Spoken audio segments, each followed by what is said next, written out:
আপনি কি রুটি বা ভাত একদম ছাড়তে পারছেন না? ডায়াবেটিস আছে বলে ভয় পাচ্ছেন?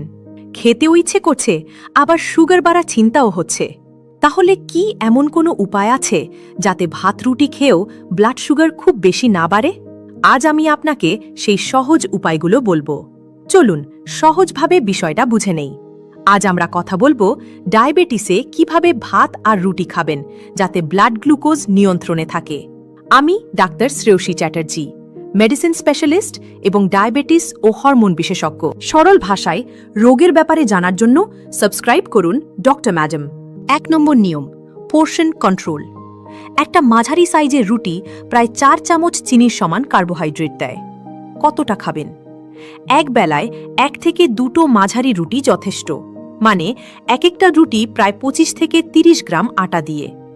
2টো রুটি মানে প্রায় 50 থেকে 60 গ্রাম আটা। ভাত খেলে আধা কাপ থেকে 1 কাপ পর্যন্ত রান্না করা ভাত যথেষ্ট, মানে প্রায় 100 থেকে 150 গ্রাম রান্না করা ভাত। এর বেশি খেলেই সুগার দ্রুত বাড়তে পারে।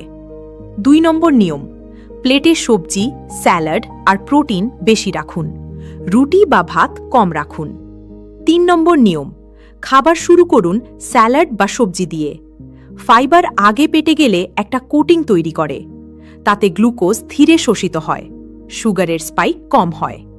4 নম্বর নিয়ম, রুটি বা ভাত কখনো একা খাবেন না, সব সময় প্রোটিনের সাথে খান, যেমন ডাল, পনির, ডিম, মাছ, মুরগি। অল্প একটু ভালো ফ্যাট রাখতে পারেন, যেমন সামান্য ঘি, তাতে গ্লুকোজ ধীরে বাড়বে। 5 নম্বর নিয়ম, চালের ধরন খুব গুরুত্বপূর্ণ। সাদা ভাত সবচেয়ে দ্রুত সুগার বাড়ায়। ব্রাউন রাইসে ফাইবার বেশি থাকে, তাই একটু কম স্পাইক দেয়। রেড রাইসেও ফাইবার বেশি, তাই সাদা ভাতের চেয়ে ভালো।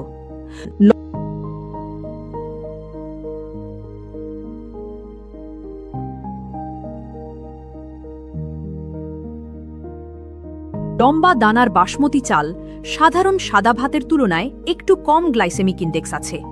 তবুও মনে রাখবেন, যে কোনো ভাত বেশি খেলেই সুগার বাড়াবে। সবচেয়ে গুরুত্বপূর্ণ হল পরিমাণ। 6 নম্বর নিয়ম, সম্ভব হলে সাদা ভাতের বদলে ব্রাউন বা রেড রাইস বেছে নিন, অথবা লম্বা দানার বাসমতি চাল। কিন্তু ধরন বদলালেই সব ঠিক হবে না, পরিমাণ নিয়ন্ত্রণই আসল। 7 নম্বর নিয়ম, গরম গরম ভাত বা রুটি তাড়াতাড়ি সুগার বাড়াতে পারে। ভাত আগে রান্না করুন, তারপর ফ্রিজে রেখে ঠান্ডা করুন, তারপর খান। পরে ভাত গরম করলে তাতে রেজিস্ট্যান্ট স্টার্চ বাড়ে, তাতে সুগার ধীরে বাড়ে। 8 নম্বর নিয়ম, একসাথে ভাত আর রুটি খাবেন না।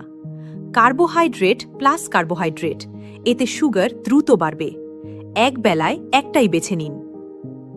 9 নম্বর নিয়ম, রাতে ভাত বা রুটি কম খান। রাতে শরীর কম নড়াচড়া করে, তাই সুগার বেশি সময় ধরে বাড়তে পারে। চেষ্টা করুন কার্বোহাইড্রেট দিনের বেলায় খেতে। 10 নম্বর নিয়ম, খাওয়ার পর 10 থেকে 20 মিনিট হাঁটুন। ঘরের ভেতরেই হাঁটতে পারেন, এতে গ্লুকোজ পেশিতে কাজে লাগবে, রক্তে জমে থাকবে না। 11 নম্বর নিয়ম, নিজের ব্লাড গ্লুকোজ মাপুন। ফাস্টিং আর খাওয়ার 2 ঘন্টা পরের সুগার দেখুন। খাওয়ার পরের সুগার 140-এর আশেপাশে থাকলে ভালো, যত কম তত নিরাপদ। 12 নম্বর নিয়ম, রুটি খেলে আটা ব্যবহার করুন, ময়দা নয়। চাইলে মাল্টিগ্রেন বা লো কার্ব আটা নিতে পারেন। মুগ ডালের চিলা ভালো বিকল্প হতে পারে। 13 নম্বর নিয়ম, খাওয়ার আগে 1 গ্লাস জলে অল্প অ্যাপল সাইডার ভিনেগার নিতে পারেন, অথবা একটু লেবুর জল।